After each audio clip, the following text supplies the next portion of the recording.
Okay, I get asked in this video all the time, so I woke up this morning and I thought, you know what, darn it, we're just gonna do it. We're gonna go through every single WWE champion and try to predict who the person that is going to beat them and take their darn title. And we're gonna start with the Raw Women's title or the WWE Women's Championship, whatever it's called. I can't keep up with their names. And of course, recently this was won by Liv Morgan. She then defended it in a steel cage on Monday Night Raw as Becky Lynch walked off into the sunset. And you can check my video out from the other day where we did talk about the future of Becky and what she may do and what she may not do. And of course, the big question, is she going to AEW? Which people always love to scream. The reason I wanted to put this one first is I actually think this is the most obvious thing in the world. Now, I do not know what Rhea Ripley's recovery time is from her injury, and most importantly, I hope she's doing okay. But even if it's May, we've gone past May, we're in May, even if it's August, September, October, November, even if it's 2027, which I really hope isn't the case, we should just keep the belt on Liv Morgan until the Nightmare is able to come back to the WWE. Because it works both ways. Even if Liv doesn't hold it for that long and Rhea comes back and absolutely murks her, that's just going to help Ripley. And look, let's face it, the WWE do see Rhea Ripley as the bigger star. But on the flip side, if Rhea Ripley doesn't come back for a long time and Liv Morgan hold it for 3 months, 4 months, 5 months, 6 months, then when she does return, you can make that a mega deal as well. And let's not forget, depending on her recovery time, you could even put it at WrestleMania 41. But when we do have that first match, or you could probably extend it out if you could come up with some good ideas, especially because Dominic Mysterio is going to be an absolute a-hole here. But eventually, the person to take the championship from Liv absolutely has to be Rhea. And the other reason this could be really important is because even though she basically is a pseudo babyface these days, in terms of how she kind of has been portrayed internally, I suppose, she's definitely been a heel. So not only can she win this championship for the second time, I believe, or maybe the third time, she can then start doing it as a super duper good guy. Everyone's going to get behind her. And this is what I've talked about in other videos. Let's say she's here right now because she is a massive superstar. I think she's going to get to crazy levels where if you wanted to, you could build the entire company around her. Again, just go and look at the traction she has outside of the world of wrestling. People are drawn to this person, which is super duper cool. But yeah, I have no ifs or buts or maybes about this, unless there's some kind of an asterisk, like we don't want this to happen, but if Liv were to get injured. But again, let's not even talk about that, because we don't want to manifest it into existence. But Rhea Ripley has to be the person to do this, and you can't convince me otherwise. Which brings us over to the women's tag team titles too, a belt that absolutely drives me crazy, because I think these could be such good championships, and yet WWE doesn't seem to care. But I do hope they start caring, because right now, Jade Cargill and Bianca Belair are the champions. This goes back to what we just say. They are typically top stars, treat them as so. However, given what we are doing at Raw on the moment with Sonya Deville going up to Zoe Stark and Shayna Baszler and being all like, oh, hi, I desperately want you to come and join me. I was thinking about it, and why not do it? Like, I understand at the moment Shayna's like, I do not trust you, Sonya Deville, but a great way to establish that trust would be Sonya does do some kind of shenanigans and they win the titles. And the only reason I'm advocating for this, probably at something like SummerSlam, which is a couple of months away, is I just think that Jade and Bianca as single stars are going to be more important to the company than vice versa. Now, I'm sure we have done this, so Jade can get some experience on the main roster with someone like Bianca Belair, who's absolutely incredible. And the only sort of reservations I have is that when you do break up Belair and Cargill, it should be because they're going to have a fight at WrestleMania, right? But if we do it now, that's a long old time to wait, although I guess you could hold it off. They could be friends for a little while. But I think we've got to the stage now where, as much as I like Jade and Bianca, and I really do, I think they're absolutely great, I don't think they benefit that much from having the titles, especially given the way that I believe WWE is now going to book them. Whereas a Zoe Stark and a Shayna Baszler and a returning Sonya Deville, although I hope she has more than just a manager role, maybe they could become the New Day, right? And we can enforce the Freebird rule again. But I think if you want to get those three pull over, which we need to do, we don't do enough with any of them, that a great way to do it would, again, for them to win the women's tag team titles, and they can do it via ridiculous means. Sonya can cast distraction, she can cast interference, and then Bianca and Jay can be like, we didn't actually lose, and Zoe and Shayna can be like, we don't care, because we're now the champions. Now, once again, you absolutely could do this at SummerSlam, because changing belts on a pay-per-view premium live event that is that big always does carry more weight. We also have to treat this with kid gloves, because everybody needs to come out the other side with stories and directions and not doing things too fast. But when I really sat down to think about it, they are clearly going in that direction, because Zoe and Shayna won that #1 contender match a couple of weeks ago. I just think we should do it. I do not believe that WWE is ever going to go all in with these things.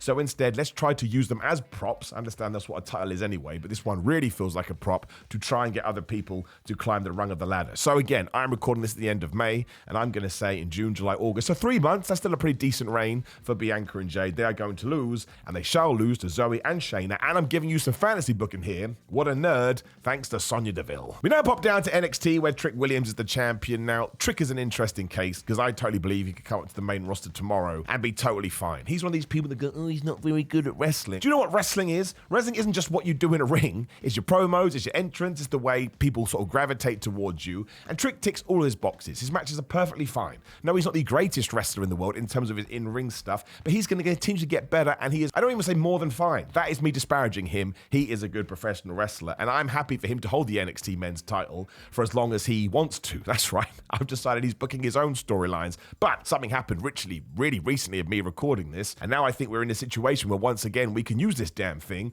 to build more people. Now, Trick can come up whenever the hell he wants. That's up to WWE, but I do believe the next big show we have, I can't remember the names. I know we book one soon, but then we've got that one sort of more towards the summer around SummerSlam. So I would get him into we've already done it, right? But I would get him into a proper program with Ethan Page. Obviously, he beat him up on NXT last night and made the best debut ever. I'm so excited about this. I think Ethan Page has been underutilized since his TNA days. So for him to now be in NXT, my word, I think he's totally going to fly, and I couldn't be more excited for the guy. And he admitted he's the dude that beat up Noam Dar, and now he's going to take on Trick Williams. Now, of course, you can get multiple matches out of this feud, but I think it should end with Ethan Page becoming the NXT men's champion, because once again, it's like going to the main roster in reverse. He has come from AEW, where by the end there, he was doing some really good stuff on Ring of Honor, but I would imagine he was quite frustrated as well for the creative reasons, not being on a bigger platform, which he totally does deserve. So much like when you call an NXT person up to the main roster, I would do that with Ethan Page, and he beats Trick Williams. Again, he can cheat. He's a super mega heel, calling himself all ego again, right?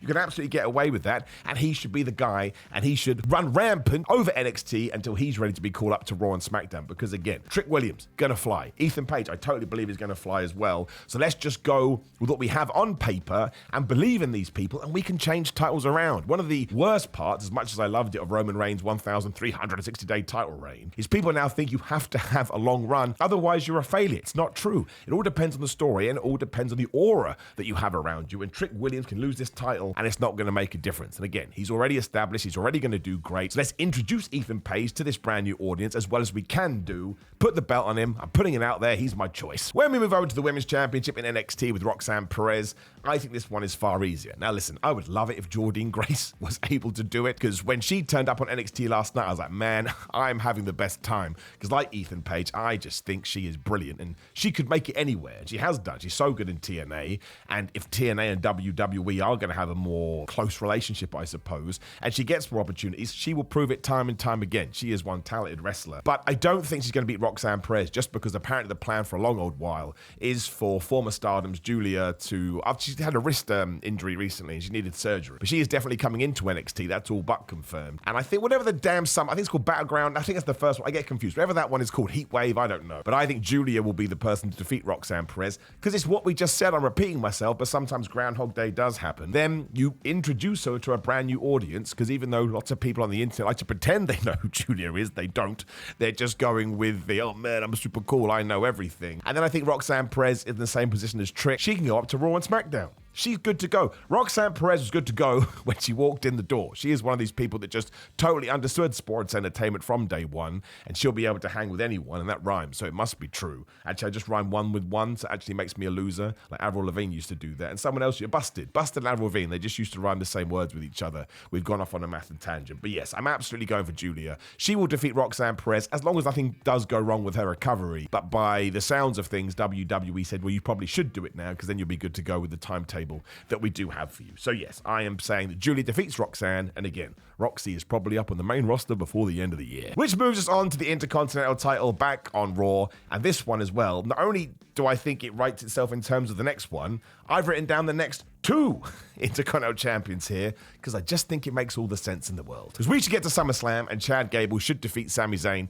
for that championship. Now, Otis can do this by accident, he can do it on purpose, whatever you want to do, but that's how Chad is able to get his hands on the title, because I am just repeating myself now from other videos, but it's a brand new video, and I need to make my point. If Chad Gable doesn't win a title, why did he turn heel? What was the point? There is absolutely no justification for becoming an asshole unless all of a sudden you get to levels of success. It's why Drew McIntyre's heel turn has been so good, because he became a dick, and then he started to have more success again. And I think we need to do the same thing with Chad Gable, especially because if he does continue to manipulate and abuse Otis, and it is Otis who helps him get that championship, then what can we do at a Survivor Series, a Royal Rumble, maybe at WrestleMania 41? Otis can become the Intercontinental Champion. Now, I have said this before, and people roll their eyes. You can't make Otis Intercontinental Champion. You can make a glove Intercontinental Champion, should you so wish. And DDT in Japan would absolutely do that. They probably already have. But I just think if we are going to have this big story with Otis, and we're getting the fans behind him again, and we're getting that sympathy that he's so good at getting, why wouldn't you go all the way with this? I doubt that Otis is ever going to be WWE Champion, although I'd be perfectly fine with that. But if we are going to re-establish these secondary titles as something of importance, then you should try everybody out with it. Sami Zayn will benefit. Gunther benefited. Chad Gable will absolutely benefit for all the reasons we've talked on. And if Otis can be the guy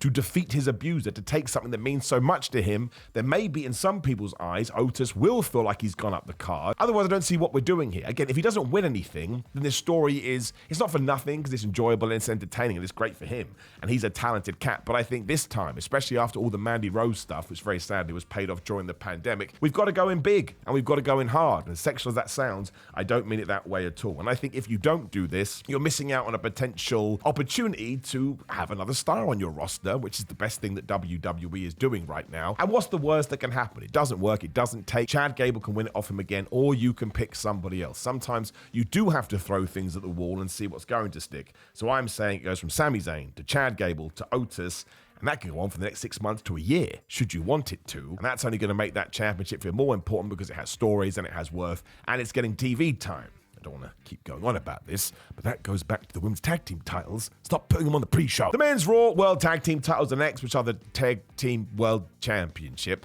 And I think actually WWE has done a good job in teasing this as of late. I actually think it's going to go to the AOP, the Authors of Pain. They can write a new chapter in their book, because they haven't done much of anything as of late. I mean, they did beat the Creeds on Raw in about 3 minutes, which they absolutely needed.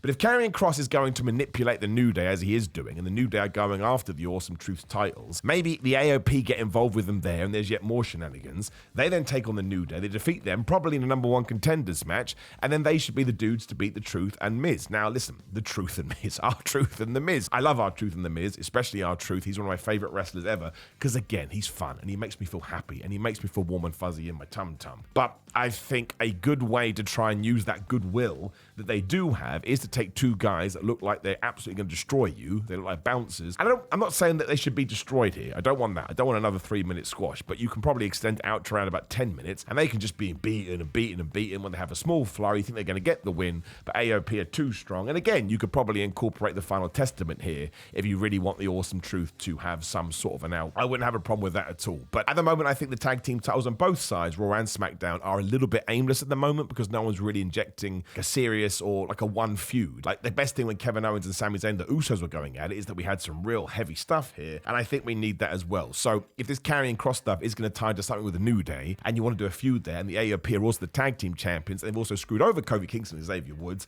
then hopefully that's the direction we can go with. And also it gives something for the Miz and R-Truth to be like, hey man, that wasn't cool. And I suppose this is an Otis situation too. The Authors of Pain need something. They are just they're not doing nothing at the moment, but they're kind of flying by the seat of their pants, right? They need something to stick their teeth into. So I would make them the champions, and then I'd really try and take this Final Testament group and move them away from spooky wookie to more manipulative and horrible. Karrion's been doing that on Raw recently, and I think that suits his character far better. So yes, I'm going with the AOP. Not 100% sure on that one, but again, I do think the tag team scene is a little bit wishy-washy, but I've said it now and there's no going back. And we can do the flip side over on SmackDown with the WWE Tag Team Champions once again. Grayson Waller and Austin Theory are two of my favorite people on the roster, but they just don't get featured as much. Like, I know at the King and Queen of the Ring, we had the Grayson Waller effect, sorry, on the SmackDown beforehand, whenever the hell it was, but they need something where they can actually put their titles on the line, unless the story you're trying to tell is, ha ha ha, we're never going to defend these championships, which I'm actually fine with, but we need to push that more. I don't feel like we've pushed that enough. But if you're going to give the Raw ones to AOP, I would take another group that also have 3 letters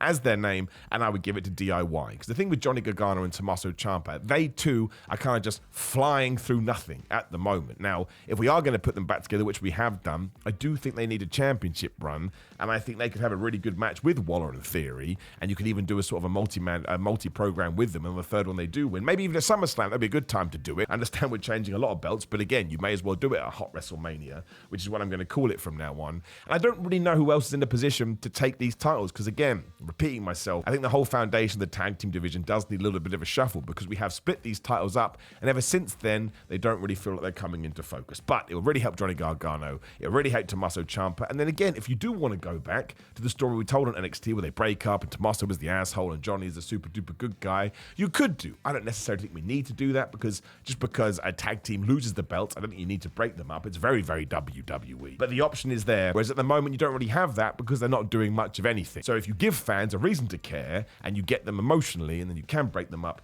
and everything is going to be good. So yes, I am going with DIY, but am I confident about that? No, I am not. I'm also actually less confident about the next one I put down here, just because I have been booking as we've gone here, and apparently every belt is going to change at SummerSlam, because I've got it down that Bayley is going to lose her title to Nia Jax. Only reason I think this is because if you go through everything that Nia Jax has done this year, she's always been on the losing end of things, which is great, right? That's what her character should do. But Rhea Ripley kicked her ass, and Becky Lynch kicked her ass, and some other people kicked her ass. She wasn't even on WrestleMania. While her winning Queen of the Ring does make sense, because she can be a threat to Bayley, like, oh my gosh, the monster is coming after my championship, I think that maybe the reason we didn't put her over to use proper terms, during the first half of the year is because WWE knew in the second half of the year she was going to become the champion, and we've seen them do this time and time again. It's like the Creeds at the moment. The reason they are losing is because they're going to be Chad Gable's new friends soon, so you can hit reset. And it's like when someone's about to win Money in the Bank, they lose and lose and lose because WWE's already decided they're in for this amazing thing, and they can focus on that instead. So I have this feeling that we're going to get to SummerSlam again, maybe a different event because I'm doing way too many title changes there. But I do have a feeling that Nia Jax is going to win. I don't think it's going to be clean. I think there is going to be a certain amount of nonsense to it as well. And I am very confused about the Bayley title run so far. She had one of the best matches over WrestleMania 40 weekend. And ever since then, she's kind of not been involved in programs. Match here, match there. Had that Chelsea Green match. I thought you could have turned that into a mini TV feud. So I'm worried that maybe WWE doesn't have the plans that I hope. Whereas they really like Nia Jax. You can see that on television by the way that she's booked. So again, when I was coming up with this list, I just had this feeling I don't think Nia Jax is going to lose. Now, if she does, that'd be amazing for Bayley. Especially if she could beat her clean, it'd be absolutely wonderful. Again, due to the presentation. But I'm not going with that. And I think Bayley will lose her title when it's WrestleMania. May, June, July, August. So 4 months, which is still a decent reign. Goes back to what I said. You don't have to hold it for your entire life, and as long as she wins it back down the line, that will be great. Also, as we are talking about Bayley, please start featuring her on posters.